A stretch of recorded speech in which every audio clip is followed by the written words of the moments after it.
Welcome! We're back! Yes, we are back. Grabe.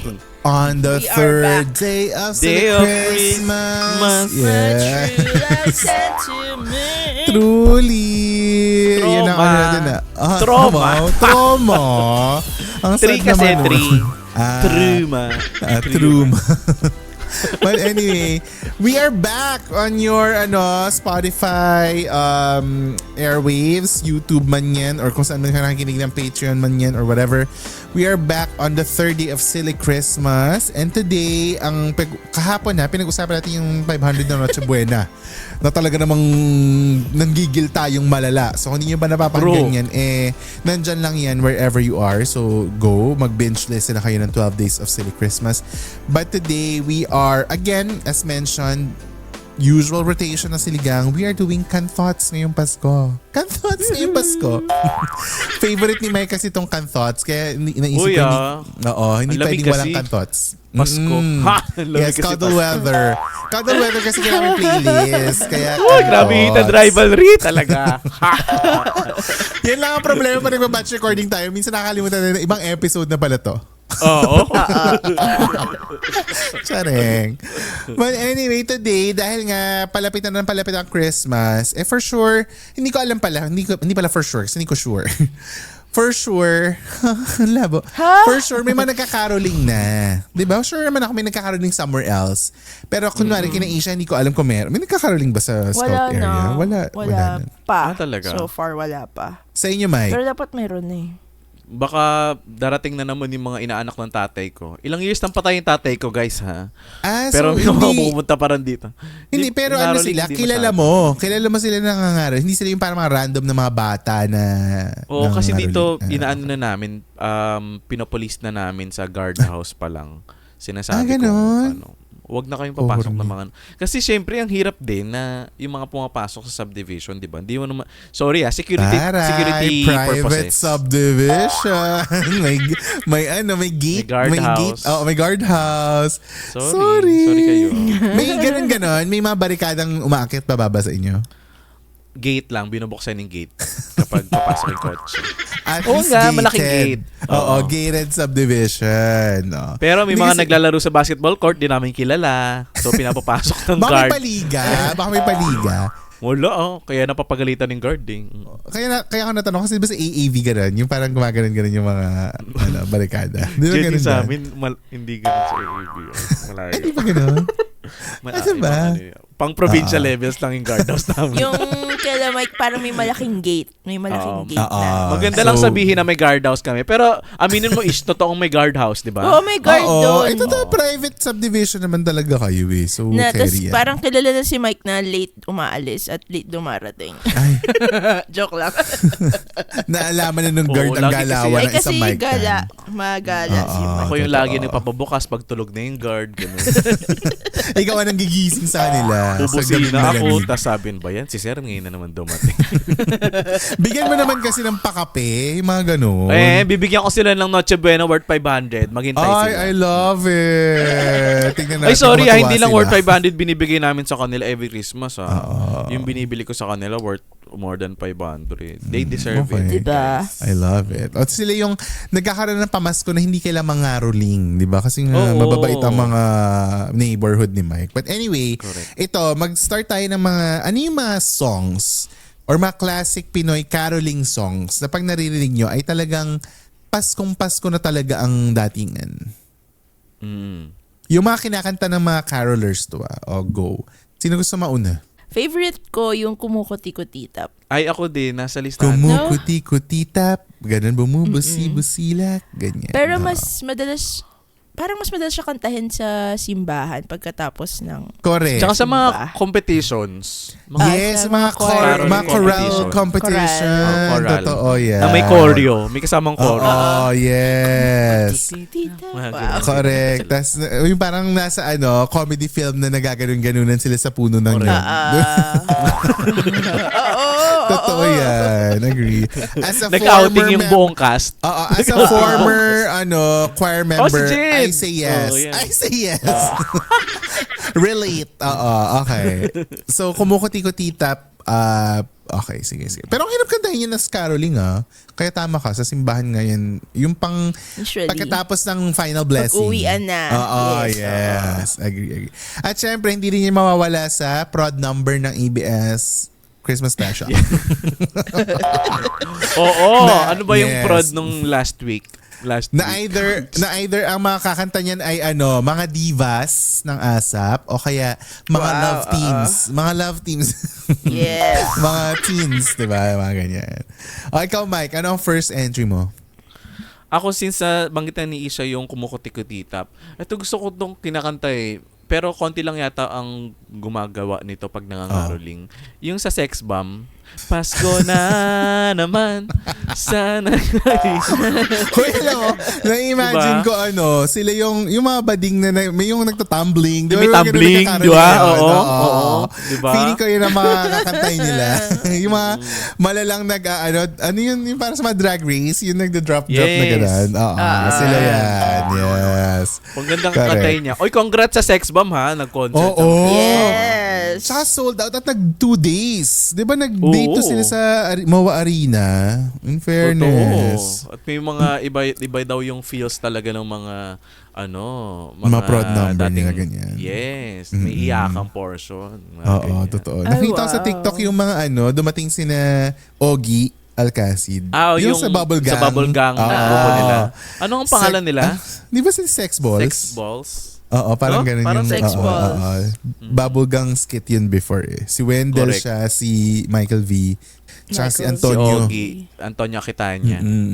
Yes. Grabe, mga di tumatanda yung mga yan. Grabe rin yung Bubble Gang, no? Dati naging, talaga yun, Friday habit. Di ba tuwing Friday Correct. dati yung Bubble Gang? Di ba? Sa gym. Yes. But anyway. Okay, so sa'yo ay, ano title nun? Sa Sex Pasko Bomb? na naman. Pasko na naman. Okay. By Sex Bomb Girls. Sex Bomb Dancers.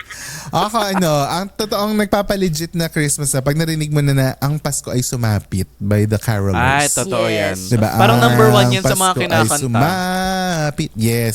Bata, matanda, may ngipin Oo. o wala. Yan ang talaga song of the Christmas every Madali year. kasi natututunan niya ng mga bata agad. At saka natutugtog yun, ang dala mo lang ay tansan. Yung marakas na tansan, di ba? Shake, Carry na. Oo, hindi mo kailangan magpa-komplikado ng mga pa-1, di ba? O ikaw, Isha, ano ang second song mo for Second Classic ko Christmas? Ano yung sa may bahay? Ang Sa aming aming bahay, Ay, aming pala. bati. Oo. Merry Christmas. sa malwalhati. Ang pag-ibig. Anong title niya? Sa may bahay ba title niya? Araw, Di ko maalala sa may eh. bahay, aming bati. Pasko lagi.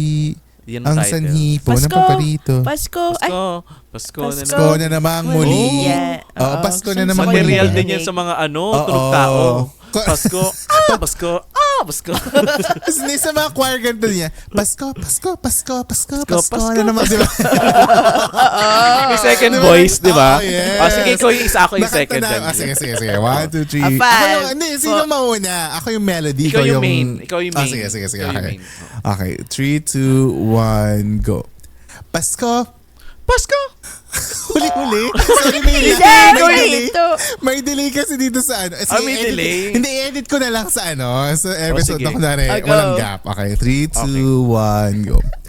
Pasko. Pasko! Pasko. Pasko! Pasko na naman. Huli. Ang pangit. Ang pangit.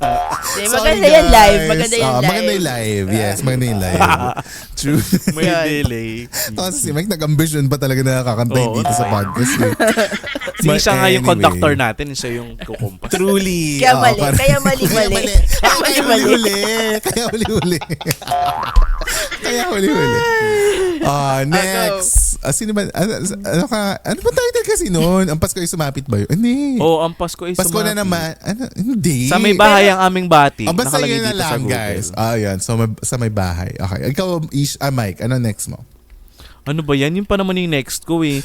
Wait lang. Meron akong, ABS-CBN Christmas ID. Oh, yes. Nasa listahan ko rin yan. Shucks, ang dami. Parang Dami, no? Ano yung ano yung SID song na laging kinakanta ng mga caroling groups? Yung kay bro. Dahil ikaw, bro. Star ng Pasko. Oo, Star ng Pasko. Yes. Kasi nga yan ang kiniklaim na Hindi yan yun. Ay, hindi pala. Iba pa pala yun. Dahil ikaw, bro. Ano Dahil yan? Ikaw, bro. Star na ang Pasko. Oo. Ano bang chorus yan? Ano pong ano pa bang maganda na? Ang nagsindi nitong ilaw. Ayan. Di ba yun yun? Walang iba kundi ikaw. Salamat sa liwanag mo. Kakakulay ang Pasko dahil ikaw, bro. Dahil ikaw. Yes. Diyos ko, tumama rin, Oo, naghalo-halo na rin kasi mga SID natin sa dami ng mga versions. Totoo. Yan nga, isa yan sa mga laging kinakanta ng mga carolers. Pero ito yung sa akin, mother of all ABS Christmas songs sa araw ng Pasko. Yung ang Pasko ay kay saya, ngayon kapiling na. Ginagawang prod din yan, ng Pasko. Yes.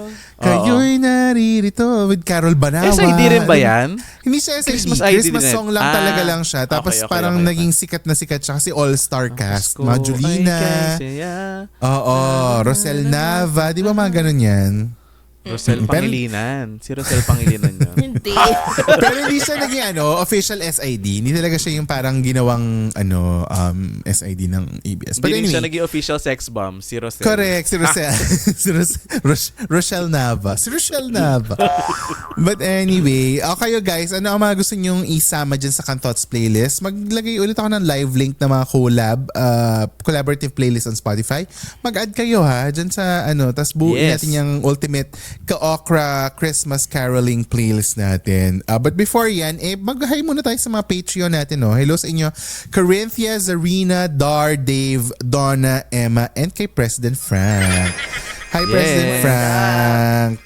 Diba? So, hello sa inyo mga Patreon natin. But anyway, bago natin tapusin ang episode na ito, ano ang current reaction nyo or ang naging reaction nyo sa Christmas ID lately ng ABS? Kasi naging tradition na natin mag-react dyan in the past year. Yeah. So, how did you find it? Hinanap nyo ba? Ako mabilis lang. Go. Dahil Ay, wait. Bago ako mag-start. Walang bias to Walang, kasi mga taga-ABS kayo Walang bias. Kaya Go. Kasi kaya yung sa akin, na I'm coming from that angle na part kasi ako doon ng may sponsors, nagpe-prepare for CID. So iba yung dating sa akin na parang nakaka-proud, na may sponsor doon. And then at the same time, nakakaiyak yung Christmas ID. Hindi ko alam kung bakit. Dahil ba napagod ako dahil tapos na successful yung CID. Alam mo yung ganun. Naghalo-halo na siguro. Pero halo-halo emosyon. Oo, yun sa akin. Siguro dalawang angle. As a viewer, regular viewer, at saka as someone na naging part ng para mabuo talaga siya. Yes. Okay. Kakaiyak. Ikaw, Ish, ano ang reaction? So si Mike na-overwhelmed, naiyak, na halo-halong emotion. Ikaw, ano ang iyong reaction? What are your thoughts on this year's Christmas ID? This year, na-appreciate ko na hindi na CCM lang talaga yung nagsulat ng song. Hinayaan nila yung I love that. Selected people yung nagsulat. So based from their actual experience, yung lyrics nung kanta. Galing. Correct. Kaya parang, di ba, it's really not a song for artistas lang. It's for the kapamilya people talaga yung kanta na ginawa ngayon ng CCM for ABS-CBN. Christmas ID. Sa mga hindi may alam, wait, yung CCM, yun? Internal Creatives. Anong isip na CCM-ish? Let us know. Oh no. Core Creative chururut ba? Management. Management. I honestly don't know ano yung CCM. Coco Martin. Coco Martin Productions.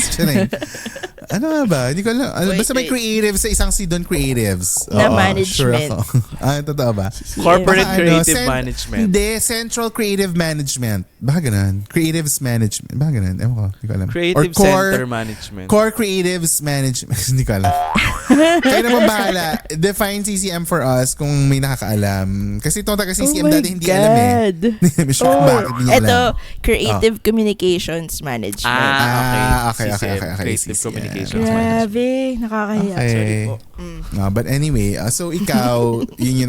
Alam mo, totoo yun. Tapos ang ganda nung parts na na ito sa akin na to kasi syempre maikli lang yung episode natin.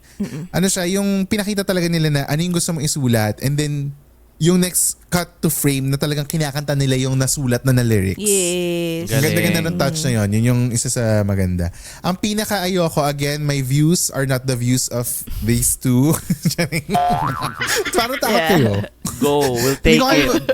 Hindi ko kayo ilalaglag, guys. Ano tayo? We'll Pamilya take tayo it. dito. Charing. O hindi, ang akin ng ano siya, as much as gusto ko mang sabihin na mas maganda dati na walang brands, gets ko na kailangan yung brands. Kasi alam ko naman kung saan nanggagaling ABS eh. Alam ko yung pinanggagalingan. And I don't wanna say na sana ganito yung ginawa, ganito yung... Kasi wala rin akong ibang way or ibang suggestions how to do it. I feel like it's the best way that can be done with what you guys have. So okay pa rin siya. Pero ako lang, if I'm being honest, mas gusto ko yung dating ng SIDs na walang brands. And iba din talaga Yeah, iba pa din. Yeah, that's me as a non-ABS employee. That's me as an individual, not talking about the opinions of Isha and Mike. It's just my personal opinion. Kasi yung dati talaga, pag napanood mo, oh my God, this is really like alam mo yung parang bosses talaga siya yung pinagdadaanan talaga ng Pilipinas, damang-dama mo. Yeah.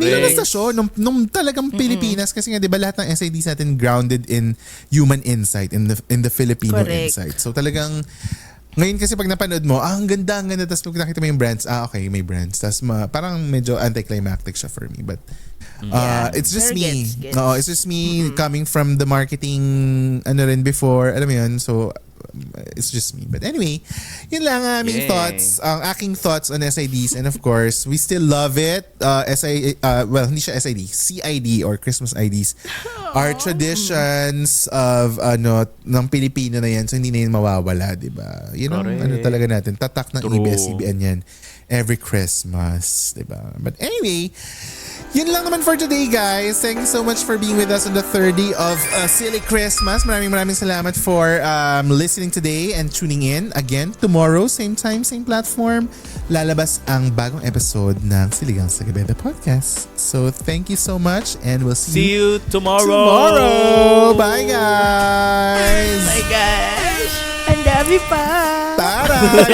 Ang dami pa! 8 pa! Let's go! Bye. Okay.